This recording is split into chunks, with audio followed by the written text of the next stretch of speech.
Kamusta, Leo? Welcome to Like a Tarot. Alamin natin kung ano ang message ng universe para sa mga Leo. Angels and guides, please guide us. Ano ang reading para sa mga Leo? Siya nga pala guys, marami pong salamat sa mga nag-like, share, comment, and subscribe. Ingat po kayo palagi saan man kayo naroon.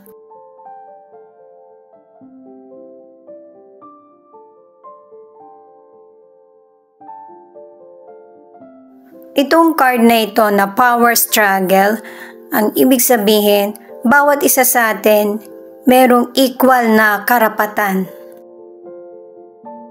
para matugunan kung ano yung pangangailangan. Pero hindi talaga may iwasan dahil sa iba't ibang pananaw or pag-uugali, merong tao talaga na sakim. Itong perception, ang ibig sabihin maging aware ka sa mga naiisip mo o kaya pananaw. Sa mga experience or sitwasyon na nangyayari sa buhay mo. Itong card na Earth Shifts, ang ibig sabihin ay magkaroon ka ng extra na pangangalaga sa sarili mo. Magkakaroon ka ng panahon para makatulog sa tamang oras, makapag-exercise at ma-relax yung isip mo at katawan. At saka base sa mga cards mo, kung ikaw, kampante ka, maayos kang pumunta sa lugar na kung saan may pagtitipon, merong person na gagawa ng drama or sitwasyon. Kaya relax ka lang, makinig ka, at saka kung may gusto kang sabihin, kailangan nyo makatwiran. Ito naman yung angel number mo.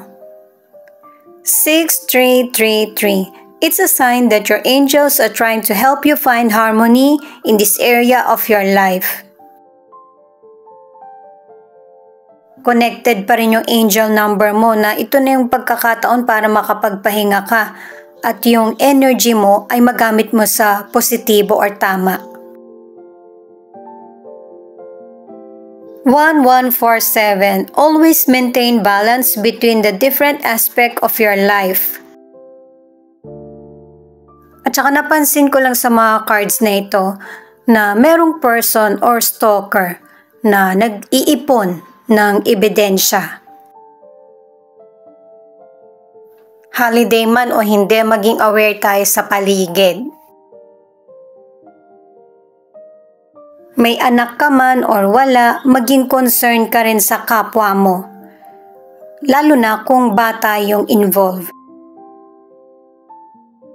Ang ilan sa inyo ang sitwasyon ay patungkol sa pera at saka ma-involved na bata. Ngayon naman guys, gamit ang tarot cards, alamin natin kung ano ang message ng universe para sa mga Leo. Para sa mga bagong viewers, ang reading na ito ay timeless reading, general reading at guide po lamang kaya hindi po magre-resonate sa lahat. Kunin mo lang yung akma sa sitwasyon mo. At kung kailan mo napanood ang reading na ito, yon ang start ng 1 week reading para sa'yo. Ikaw na bahala magpalit kung si person mo ito o ikaw. 7 of Wands, Page of Pentacles in reverse at the World. May posibilidad na anak mo ito or ikaw. Ipinapahiwatig ng card na ito na lahat ay gagawin mo para lang matugunan yung pangangailangan or maresolbahan yung problema sa career, sa business o kaya sa financial. Kaya lang ang ilan sa inyo nasasayang yung pinagpapaguran mo. Nagkakaroon ng pagtatalo at saka sisihan kaya pinoprotektahan mo yung sarili mo. Lalo na't ang ilan sa inyo may person ka na tinutulungan or natulungan pero hindi naman niya ginagamit sa maayos na paraan. Sa career or negosyo, ang advice ng cards, hindi talaga may iwasan sa sitwasyon na merong hadlang. Mas lalo mo itong mapapansin kapag ka masyado kang focus at yung wala kang time para magpahinga. At ang advice ng cards, anuman ang problema mo sa career or negosyo ay pansamantala lamang ito. At saka magkakaroon ng positive na pagbabago sa buhay mo. Ang ilan sa inyo mapapalawak mo pa yung negosyo mo. Ang iba naman may posibilidad na magpunta ka pa sa ibang bansa or dun ka nagtatrabaho. Ang ilan sa inyo na single, marami kang karibal sa potential person na nagugustuhan mo, pero ipaglaban mo pa rin siya. Sa umpisa, ang intensyon mo ay magkaroon lang talaga ng relasyon, pero yung person gusto niya yung mas malalim na koneksyon or seryosohan. Nakadalawang cards ka na para sa temporary na problema. Ito yung Five of Swords. At saka, binibigyan ka rin ng warning na huwag basta ibigay yung tiwala sa kapwa, lalo na kung bagong kakilala mo pa lang ito.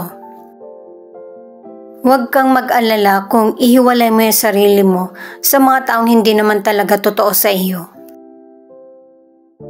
Sa mga single or nasa relationship, yung potential person na makikilala mo ay taga-ibang bansa. Or kapareho mo ng lahi pero sa ibang bansa kayo titira.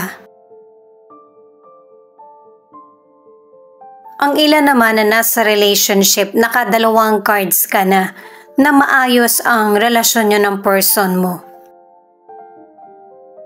Ang ilan naman na nasa relationship, hindi masyadong nagbibigay ng panahon ang person mo sa iyo. Pero yung pag-iisip kung bakit ganito yung ugali niya ay masusolusyonan mo, makakapag-adjust ka or pagbibigyan mo siya. The Devil, Knight of Cups at Eight of Swords. Ito naman yung next na mangyayari. Dalawang cards na yung nagsasabi na mag-ingat sa taong kakakilala mo pa lang, lalo na kung sa social media kayo nagkakaroon ng koneksyon. At gagawin lahat ng person na ito na magpatuloy yung koneksyon yung dalawa or yung magkaroon ng relasyon. Pero kahit ano man ang pagdaanan mo sa person na ito, meron ka pa ring paraan para makaalis sa sitwasyon na ito. Sa financial, ang advice ng cards, mag-ingat sa person na gagawin kang sunod-sunuran para maibigay mo sa kanya yung mga pangangailangan niya. Pero kung aware ka at maingat, matatakasan mo yung mga manloloko sa financial. At saka sa financial, merong pagbabago mangyayari sa money na meron ka. May pagkakataon na pwede itong mag-increase pa unti-unti. Ang problema lang, andun yung takot mo. Kapag ka alam mong delikado yung transaction, huwag ka nang tumuloy kung patungkol man ito sa love, sa karir mo, o kaya sa negosyo. Single ka man or nasa relationship, nakadalawang cards ka na merong person na nagustuhan ka dahil sa tingin niyang kaya mo siyang suportahan.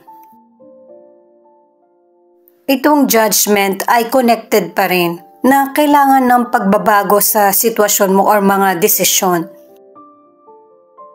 Na maging tama at saka maging confident ka sa mga desisyon na gagawin mo na kahit hindi agad-agad or biglaan. Gawin mo ito para sa sarili mo lalo na kung tingin mo hindi tama yung sitwasyon mo. Single ka man or nasa relationship, itong person na ito, importante sa kanya yung physical contact kaysa sa pagpapakita ng pagmamahal. At saka hindi rin kayang mag-adjust ng person na to para sa iba. Ang ilan sa inyo, unhealthy ang relasyon pero hindi ka kaagad makapag-desisyon. Ito yung outcome, the Justice, King of Swords at Seven of Swords. Pinapakita ng tatlong cards na ito na para matakasan mo itong problems na ito ay magkaroon ka ng sariling desisyon. Magiging successful ka sa bawat desisyon na gagawin mo at saka makakamit mo yung hustisya. Pero hindi ito mawawala hanggat hindi ka nakakapagdesisyon. Naalisin yung nagpapahirap sa isip mo at damdamin. Sa kalusugan, kung nagpakonsulta ka sa doktor, maniwala ka sa diagnosis nila. Maigi na nalalaman mo agad para maaagapan mo ito. At kung halimbawa man na hindi ka satisfied or mali yung diagnosis, magkaroon ng second opinion. Sa mga single, bibigyan ka ng hustisya ng universe at ibibigay sa'yo yung person na nakatadhana. Pero syempre, nakadalawang cards ka na kailangan putulin mo na yung sitwasyon na nagpapadelay sa buhay mo. At dahil sa negatibong kaisipan, yung potential person ay maghahanap ng iba na mas interesado sa kanya. At saka single ka man or nasa relationship, kahit na may mga katotohanan tayong nalalaman or negative na nangyayari sa buhay natin, huwag natin itong gawing dahilan na para huminto na sa buhay. At saka para sa ilan na nasa relationship, dapat ginagalang ka ng person mo. Hindi pwedeng ikaw lang yung palaging nakikisama sa kanya. At saka ang ilan sa inyo na nasa relationship, alam mo na kahina-hinala yung person mo. Nakatatlong cards ka na rin sa betrayal. Ito muna yung alamin natin, Page of Wands. Itong card na ito ang magiging guide mo na i-let go na yung mga bagay na hindi naman na nakakatulong sa buhay mo. Kung kailangan ng pagbabago, ito yung dapat mong sundan. At saka maybe ikaw ito o yung person mo na kailangan mo maging open at saka honest sa mga person na pinapahalagahan ka. Alam mo kung sino yung mga taong handang makinig sa totoong nararamdaman mo or naiisip. Ano man ang sitwasyon na kinakaharap, mas piliin na maging kalma sa sitwasyon. Ito connected din, King of Cups, na para maging pabor sa'yo yung kapalaran, kaya sinasabing maging kalma ka. Lalo na't hindi naman ikaw yung nagdadala ng drama sa sitwasyon. At saka good sign itong card na ito para sa iyo dahil sa makakamit mong goal at saka expectation sa buhay na sunod-sunod na magkakaroon ng katuparan. At ito yung time na alam mo na kung ano yung gusto mong ma-achieve.